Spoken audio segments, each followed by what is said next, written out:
Hey guys, Tom here again from synthhacker.com. Got a really cool tutorial for you today. This is recreating the bass sound from Shiba San's track. Okay, if you've been to a club at any point this year or even switched on the radio, you will have heard this track. Really cool. Like, to me, it's kind of like a variant of like deep house. A lot of people are calling this like G house. It doesn't really matter what it's called really. It's just a really cool sound that you could use in a lot of different genres. It's kind of like this kind of deep, nice warm bass sound, but it's got kind of like this percussive element to it at the start as well. And I actually found a really easy way to achieve that, which we'll go over in this tutorial. But yeah, we're going to go ahead and just listen to the sound, and then I'll initialize the patch and we can begin making it from scratch.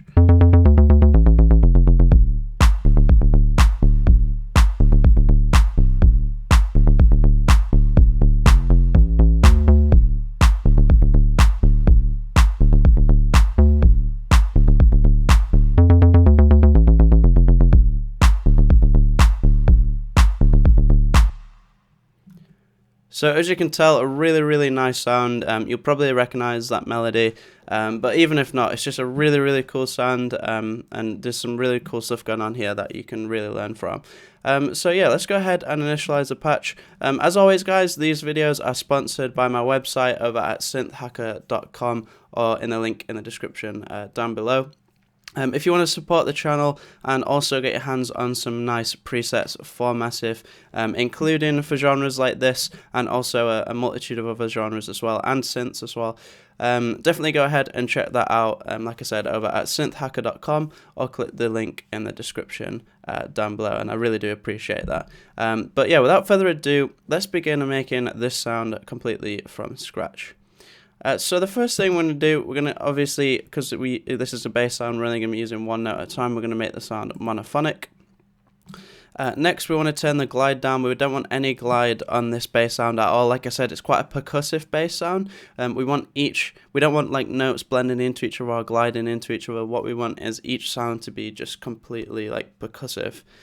Now, I only use one oscillator for this sound. In the example, I was using oscillator 2, but obviously it doesn't really matter which one you use. What we're going to do, we're going to use oscillator 1 for this. We're going to pitch it down -24 semitones, which is 2 octaves. This will, as always, depend on the octave of the MIDI note that you're inputting in. I can't actually remember. I think it was like around middle C. I play the notes. I can't really remember. But yeah, just adjust the pitch until it sounds right. So either -24, -12, or 0 if you're playing really low MIDI notes. The wavetable I used was the, I think it was the sine square wavetable. And I pulled the wavetable back a little bit just so it wasn't too harsh. And then the intensity was full and the amplitude was just less than full. And this was being routed through filter 1, which is the main filter we're going to use for the sound. So that's kind of like the basic building blocks of the sound. Now, as I mentioned earlier, and as you will have heard, what's really cool about this bass sound, and when I listened to it in the original track, was it had this like, the attack was like really percussive, and it almost sounded like a kick drum, like the start of a kick drum. And one really popular technique when synthesizing kick drums to get a really nice punchy attack is to use a really short envelope on the pitch of the sound. So this is what I decided to do for this bass sound, and it actually ended up working out really well.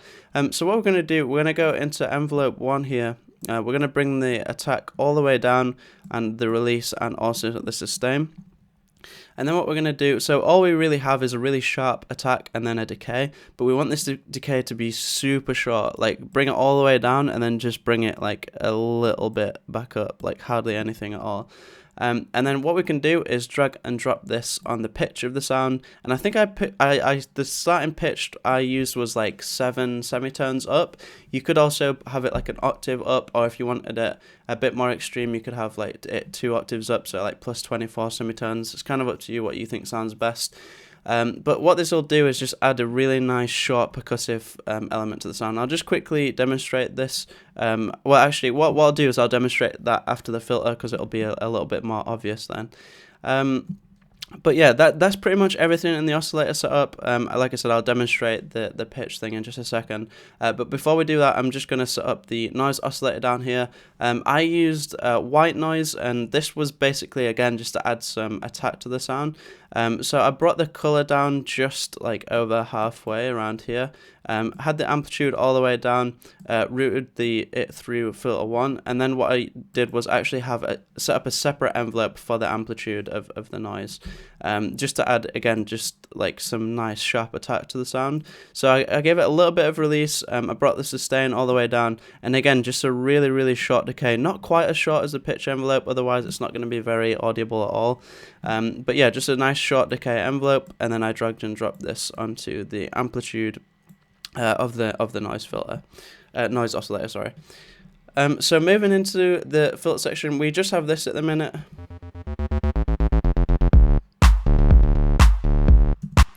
Which, you know, doesn't really resemble much of what we're going for at the minute, and this is where it'll really kind of kick in and start shaping up, as in the filter section. So what we're going to do, we're going to use a low pass 4-pole filter. We're going to keep the cutoff around where it is. And what we're going to do, we're going to set up another envelope. We're actually going to be using all the envelopes in Massive. We're going to set up another envelope to modulate the cutoff frequency of the filter. And we're just going to have, what's really important about this is that it's a really nice sharp decaying envelope, because like I said, it's a really kind of like percussive bass sound. So we're going to bring the decay like really far back around here, and we're going to bring the sustain down a little bit and give the envelope a little bit of release. We're going to bring the sustain up just a little bit more. And then simply just drag and drop this on the cutoff frequency of the filter, and you can really play around with, like, if you want it to have like a really harsh attack, like a bunch of like really high frequencies, you can really push this. If you want it to be a little bit more held back and deeper, you can bring this down, and I think I had it around like here or something like that. And then also really important, just make sure you bring the resonance down.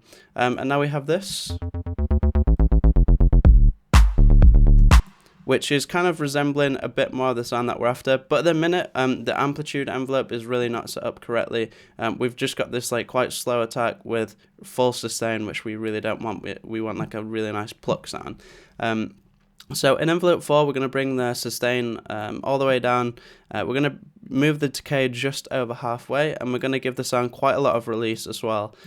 So that when in the example that I gave, after those like short percussive stabs, it's got this kind of like really nice long decaying bass sound. So and it's also got a little bit of release, so we want to make sure we've got that set up.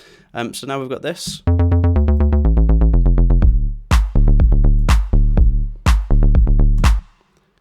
which is really getting close to the sound that we're after. I'll just quickly demonstrate, like I said I would, the pitch envelope and the difference that this makes. So earlier we set up the envelope 1 on the pitch of oscillator 1 to kind of add the percussion, and I'll show you kind of like how extreme you can make this.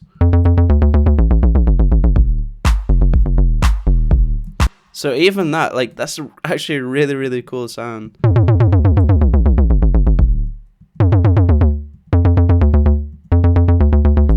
But I think it sounds best just really subtly. It just really adds that nice percussive element to the start, which is really cool. So moving on, just finishing the sound up really.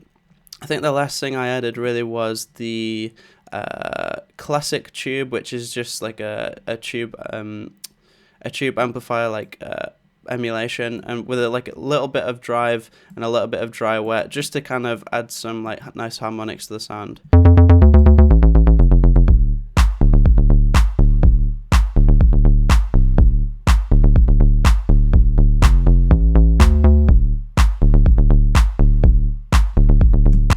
And then finally, I think I just boosted the high shelf a bit just to kind of boost that nice, like, sharp attack.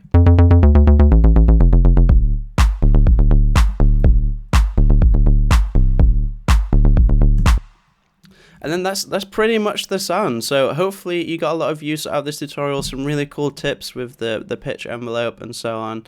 Really cool stuff. I'm a big fan of like tracks like this. I absolutely love them, especially like if I'm going out to a club or something like that. I love hearing stuff like this. And yeah, hopefully you got a lot of use out of this tutorial. If you did, please do subscribe to stay up to date with future tutorials that I'm bringing out all the time. Again, if you haven't done so already, definitely go ahead and check out my website over at synthhacker.com. I'll click the link in the description down below to check out my presets for Massive and also other synths as well. Any questions or comments, feel free to leave them down below. But that's all from me, guys. Thanks a lot for watching, and I'll see you in the next video.